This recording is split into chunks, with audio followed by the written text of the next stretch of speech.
আর এরপর কিন্তু ভয় পেলে 10 নম্বর প্ল্যাটফর্মে আমি জানি না, কথা বলতে শুরু করলেই দেখি এখানে অ্যানাউন্সমেন্ট স্টার্ট হয়েছে।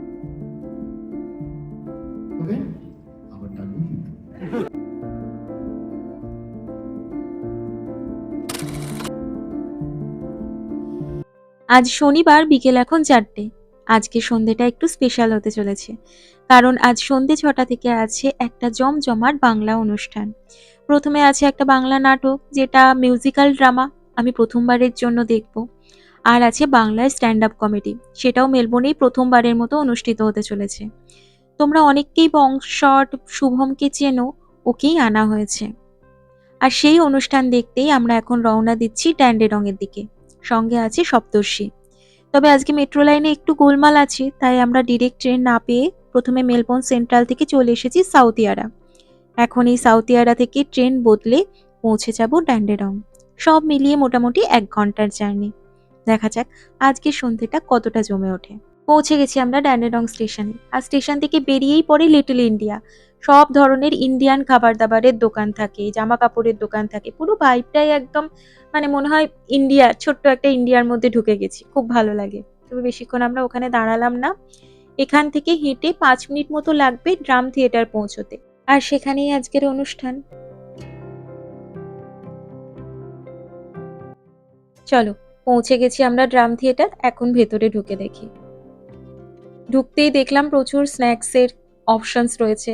খাবারের একটা স্টল রাখা রয়েছে, সেখানে এই ধরনের আমাদের বিকেলের যে খাবারগুলো, ঘুগনি, ফুচকা, খাস্তা কচুরি, ফিশ চপ, চা রয়েছে, এই সমস্ত খাবারগুলো রয়েছে। দেখে ভীষণই লোভ লাগছিল, কিছু একটা খেতে হবে। তবে আমাদের যে টিকিটটা কাটা আছে সেটা প্রিমিয়াম টিকিট ছিল, আর তার সাথে ইনক্লুডেড আছে ডিনারের জন্য মাটন বিরিয়ানি। সেটা পরে টিকিট দেখিয়ে কালেক্ট করে নিলেই হবে। আর বলে রাখি, প্রিমিয়াম টিকিটের প্রাইস ছিল মাথা পিছু $40, তার মধ্যেই কিন্তু দুটো শো ইনক্লুডেড। আমরা সবাই একটা করে ফিশ চপ নিয়ে নিয়েছি, বেশ ভালো লাগলো খেতে, সাথে কাসুন্দি দিয়েছিল। প্রথমে হবে মিউজিক্যাল ড্রামা সাগিনা মাহাতো। এটা হলো ব্রিটিশ শাসনের সময়কালের এক রাজনৈতিক ও শ্রমিক আন্দোলনের গল্প। আজ অঙ্কুর সৃষ্টির এই গীতিনাট্য সাগিনা মাহাতো তাদের এই মহৎ প্রথম উদ্যোগের সাক্ষী হতে পেরে আমি নিজেকে খুব গৌরবান্বিত মনে করি। পুরো মিউজিক্যাল ড্রামাতে ভিডিওগ্রাফি, ফটোগ্রাফি নিষেধ ছিল, তাই কিছু করিনি। তবে অসাধারণ লাগলো। এখন হয়ে গেছে, সবাইকে সংবর্ধনা দেওয়া হলো। আর আমরা ব্রেক টাইমে একটু বাইরে এসেছিলাম। আর তারপর শুরু হলো স্ট্যান্ড আপ কমেডি।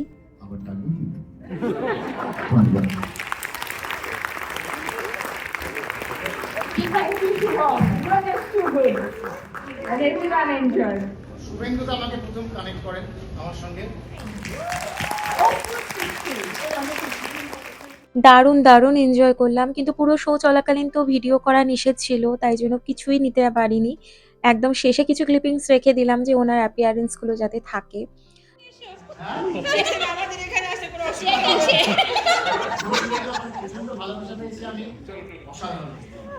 শোয়ের এই শেষ 1 ঘন্টা প্রচুর হেসেছি, মনে হচ্ছিল আরেকটু বেশিক্ষণ হলে ভালো হতো। আগে শুধু রিলসে দেখতাম, ওনার লাইভ শো আজকে দেখে দারুণ লেগেছে। কি সাবলীল, অসাধারণ অভিজ্ঞতা আজকের সন্ধ্যেটার। এখন ফেরার পথে ড্যান্ডেটং স্টেশনের ওই যে লিটল ইন্ডিয়া জায়গাটা, ওই জায়গাটাতে একটা মিষ্টির দোকানে ঢুকে পড়েছি। কত রকমের মিষ্টির ভ্যারাইটি দেখো, মেলবোর্ন সিটিতে এত মিষ্টির অপশন পাওয়া যায় না। বিশেষ করে রসগোল্লাটা, ওটা তো একদম পাওয়াই যায় না। তাই দেরি না করে কিনে নিলাম রসগোল্লা। আর এখানে দেখলাম খাবারের দামগুলোও বেশ সস্তা, বিরিয়ানি মাত্র $14 করে।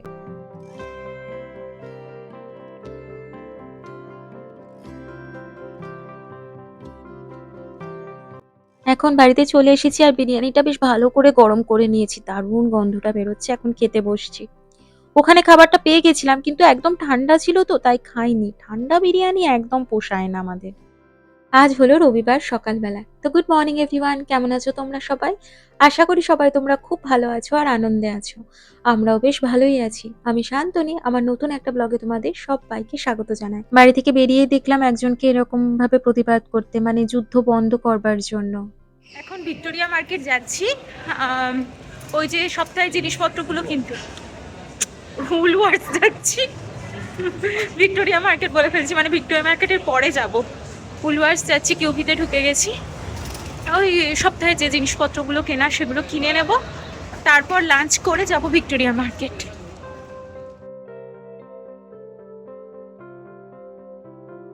আজকের এটা একদম খালি হয়ে গেছে, কোনো ফল নেই। এই যে ফ্রি ফ্রুটের জায়গাটা একটা নিয়ে নিন। ফুলকপি এক একটা ফুলকপি দেখ। কথা বলতে শুরু করলেই দেখি এখানে অ্যানাউন্সমেন্ট স্টার্ট হয়ে যায়। এক একটা ফুলকপি দেখলাম $4.5 করে দাম, দুটো ফুলকপি কিনলে $5 দাম। এখানে আনারস বিক্রি হচ্ছে, সাইজগুলো মিডিয়াম সাইজ আনারস বিক্রি হচ্ছে। এটার দাম হচ্ছে $2.5। পুরো ডিব্বাটা রাখা আছে, $2.5। Chicken chicken chicken. আজকে রাতে ইচ্ছা করেছে ভালো করে চাউমিন বানাতে, মানে একদম আমাদের চাইনিজ যে চাউমিনটা হয় ওই রকম। তাই জন্য চিকেনের ফিলেগুলো না উঠে যায় খুব তাড়াতাড়ি। আচ্ছা সানডে তো বিকেলের মধ্যে পুরো সন্ধ্যের মধ্যে উঠে যাবে। আর ভিক্টোরিয়া মার্কেট থেকে ওখান থেকে আসতে না সময় লেগে যায়, 4:30 5টা হয়ে যায়, তখন অলরেডি সন্ধে হয়ে যায়। তাই জন্য আমরা এখন চলে এসেছি।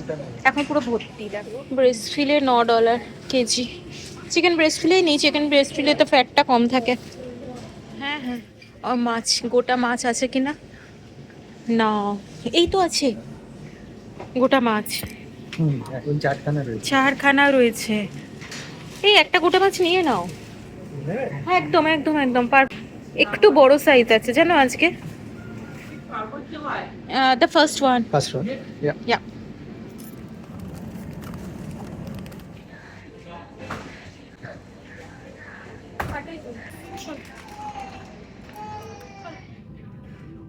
পিনাট বাটারটা নিয়ে নিলাম।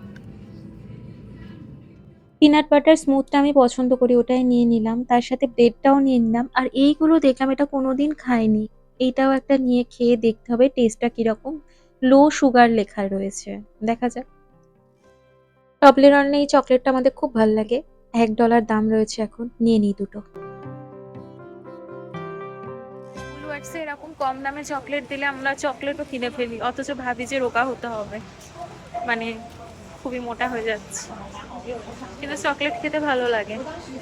কালকে তো সন্ধ্যাবেলা ওই যে অনুষ্ঠানটাতে গেলাম, মানে এদের বলার খুব জোর।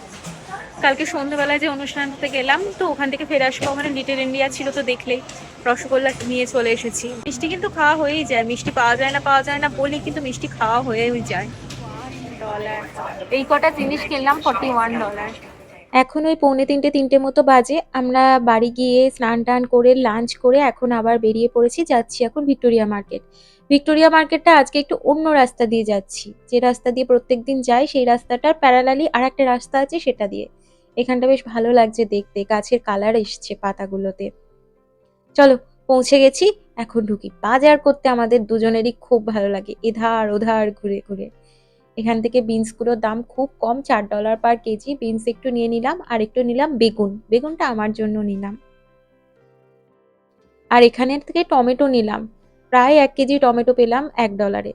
মোচা একদিন কিনতে হবে, খুব ভালো মোচা এসেছে। আমার এখানে এসে একদিনও মোচা করা হয়নি, আর আমি মোচা এঁচড় এগুলো খেতে খুব ভালোবাসি। রসুন নিয়ে নিলাম $2, মোটামুটি 5-6টা মতো রসুন থাকে।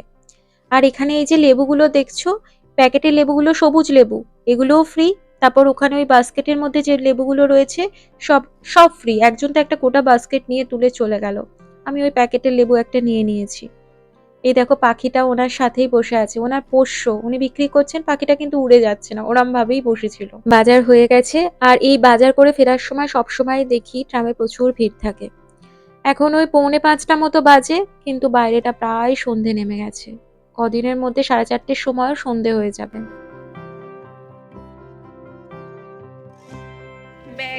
ব্যাগের জিনিসপত্রগুলো ঘরে রেখে তারপর আবার দুজনে বেরোবো।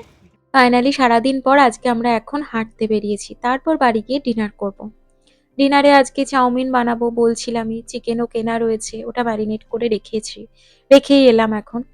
এখন যাচ্ছি ফ্লিন্ডার স্ট্রিট স্টেশনে যাচ্ছি। এখন পাশে রয়েছে ইয়ারা নদীর পাড় ধরেই উল্টো দিকে রয়েছে ফ্লিন্ডার স্ট্রিট স্টেশন। এই হচ্ছে ইয়ারা রিভারটা, আর এই ইয়ারা রিভারের জাস্ট উল্টো দিকেই হচ্ছে এই ফ্লিন্ডার স্ট্রিট স্টেশনটা। তো চলো আমরা ঢুকবো ফ্লিন্ডার স্ট্রিট স্টেশনে। I also know she has like 12 emotions. আচ্ছা, অনেক লোকজন যাচ্ছে, চাপ নেই তাহলে। সন্ধেবেলা এখন কিন্তু বেশ ফাঁকা ফাঁকাই রয়েছে, একটা জায়গা দেখে বসি। এই ফ্লিন্ডার্সটি স্টেশনে অনেক রকম ভুতুড়ে গল্প আছে, যেমন কোনো ক্লোজ প্ল্যাটফর্মে হঠাৎ করে লাইট অফ হয়ে যাচ্ছে, হঠাৎ করে লাইট অন হয়ে যাচ্ছে, আর কোনো একটা ঠান্ডা অনুভূত হচ্ছে হঠাৎ করে, এগুলো স্টেশন স্টাফেরাই বলেছে। এখানে ওয়েটিং রুমে কেউ নেই অথচ কিছু আওয়াজ পাওয়া যাচ্ছে, প্ল্যাটফর্মে কেউ নেই অথচ কারো চলাফেরার আওয়াজ পাওয়া যাচ্ছে। তো এইগুলো জেনারেলি বিভিন্ন রকমের ভুতুড়ে গল্প, মানে প্লট বা স্টোরি হতেই পারে। তো এটা নিয়ে আমি অতটা ইন্টারেস্টেড ছিলাম না, কিন্তু সব থেকে ইন্টারেস্টিং আমার যেটা লেগেছে সেটা হচ্ছে যে প্ল্যাটফর্মে আমি এই মুহূর্তে বসে আছি, সেটা হচ্ছে 10 নম্বর প্ল্যাটফর্ম। তোমরা নিশ্চয়ই পিছনে দেখতে পাচ্ছ 10 নম্বর প্ল্যাটফর্ম। আর এর পাশেই রয়েছে ইয়ারা নদীটা, যদি দেখানো যায় দেখতে পারবে হয়তো, আর আমি এর পরেও ভালো করে ভিডিওতে দেখিয়ে দেব। ইয়ারা নদী রিভারটা এইদিকে, আর এইদিকেই হচ্ছে 10 নম্বর প্ল্যাটফর্মটা। তো যে গল্পটা ইন্টারেস্টিং সেটা হলো 10 নম্বর প্ল্যাটফর্মের ভুতুড়ে জেলে জর্জের গল্প। জর্জ হলো আর্নেস্ট লিহি নামে একজন জেলের আত্মা, তার নামই আর কি জর্জ দেয়া হয়েছে। আর্নেস্ট লিহি 1902 সালে এই ইয়ারা নদীতে নৌকা দুর্ঘটনায় মারা যায় লিহি। তারপর থেকে নাকি জর্জকে মাঝে মধ্যেই ছিপ হাতে ইয়ারা নদীর দিকে মুখ করে চুপচাপ, মানে একদম নিস্তব্ধভাবে দাঁড়িয়ে থাকতে দেখা যায়। অনেকে বলেন উনি নাকি যে মাছটা তখন ধরে উঠতে পারেননি, সেই মাছের আশায় এখনো ইয়ারা নদীর দিকে মুখ করে ছিপ হাতে দাঁড়িয়ে থাকেন। মানে এটা নাকি অনেকেই দেখতে পেয়েছে রাত্রিবেলায় এই 10 নম্বর প্ল্যাটফর্ম দিয়ে যাওয়ার সময়। তো এই গল্পটা লোকমুখে প্রচলিত, কতটা সত্য আমি জানি না। তবে যারা মেলবোর্নে আছো, যারা জেনে গেলে যে জর্জের আত্মা এখান দিয়ে ঘুরে বেড়ায়, আর এরপর কিন্তু ভয় পেলে 10 নম্বর প্ল্যাটফর্মে, আমি জানি না, তোমরা রিকোয়েস্ট করেছো ভূতের গল্প শুনবে, তাই জন্যই কিন্তু আমি বলেছি। আর তোমাদেরই রিকোয়েস্ট শুনে আমি 10 নম্বর প্ল্যাটফর্মে সন্ধে 6:30টার সময় বসে ভিডিওটাও বানাচ্ছি। এখন বাজে ঘড়িতে সন্ধে 6:30, ফ্লিন্ডার্সটি স্টেশনে 10 নম্বর প্ল্যাটফর্মে। আর তোমাদের দেখিয়ে দিই, এসো 10 নম্বর প্ল্যাটফর্মের একদম সামনেই হচ্ছে এই ইয়ারা নদীটা, এই ইয়ারা নদীটা। তো এই প্ল্যাটফর্মে দাঁড়িয়ে এরকম ভাবে ছিপ হাতে নাকি জর্জকে মাঝে মধ্যেই দেখা যায়, মানে উনি ওনার মাছটা এখনো খুঁজে যাচ্ছেন। আর এই 10 নম্বর প্ল্যাটফর্মে যে এই গল্পটা, আর ফ্লিন্ডার্সি স্টেশনের এই যে ভূতের গল্পটা, এটা কিন্তু সোমনাথও জানতো না। আমি কিন্তু আজকে তোমাদের সাথে বলার মাধ্যমে ওকেও বললাম। তুমি কি জানতে ভুতুড়ে গল্পটা? হ্যাঁ, আমি কিন্তু শুনেছি, তাই জন্য মানে আমি মেলবোর্নের অনেক পেজ ঘেটে ঘেটে এই গল্পগুলো শুনেছি আর কি, তাই তোমাদের সাথে শেয়ার করলাম। তো চলো, এই ভুতুড়ে গল্প শোনার পরে একটু ঝাল ঝাল চাউমিন হয়ে যাক।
আজকে ব্লগের আইডিয়াটা তোমাদের দেওয়া, তোমরা এরকমই সাজেশন দিও, তোমরা কি দেখতে চাও কমেন্টে জানিও, আমি চেষ্টা করব সেই রকম ভাবে ভিডিওগুলো বানাতে।